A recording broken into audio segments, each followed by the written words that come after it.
Their grand strategy for global dominance is already being implemented.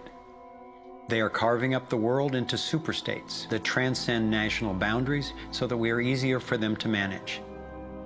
They have already established the European Union and the African Union. Politicians from the United States, Canada, and Mexico, under the title of the Security and Prosperity Partnership, have been working on the northern part of what could arguably be called plans for an American Union. This has been going on for years without citizen or congressional consent. A Pacific Union is already in process.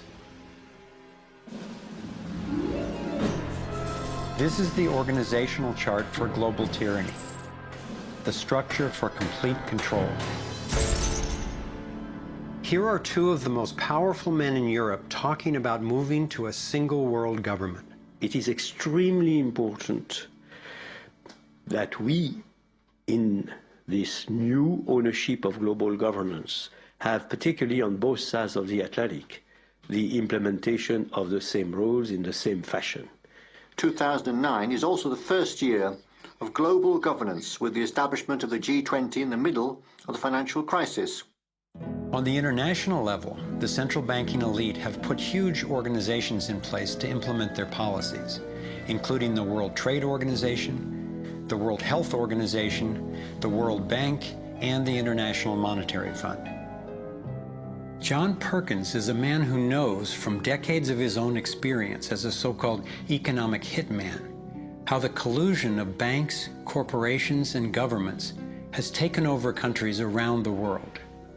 We use many techniques, but probably the most common is that we'll go to a country that has resources that our corporations covet, like oil, and we'll arrange a huge loan to that country from an organization like the World Bank or one of its sisters. But almost all of the money goes to U.S. corporations, not to the country itself. Corporations like Bechtel and Halliburton, General Motors, General Electric, these types of organizations. And they build huge infrastructure projects in that country, power plants, highways, ports, industrial parks, things that serve the very rich and seldom even reach the poor. In fact, the poor suffer because the loans have to be repaid, and they're huge loans, and the repayment of them means that the poor won't get education, health, and other social services, and the country is left holding a huge debt by intention. We go back, we economic hitmen, to this country and say, look, you owe us a lot of money, you can't repay your debts, so give us a pound of flesh. As soon as one of these anti-American presidents is elected, one of us goes in and says, hey, congratulations, Mr. President.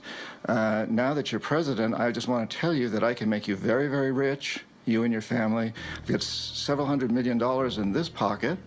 If you play the game our way, if you decide not to, over in this pocket I've got a gun with a bullet with your name on it in case you decide to keep your campaign promises and throw us out. Sell our oil companies your oil real cheap, or vote with us at the next UN vote, or send troops in support of ours to someplace in the world such as Iraq. And in that way, we've managed to build a world empire with very few people actually knowing that we've done this. Like many people, I thought a conspiracy for global domination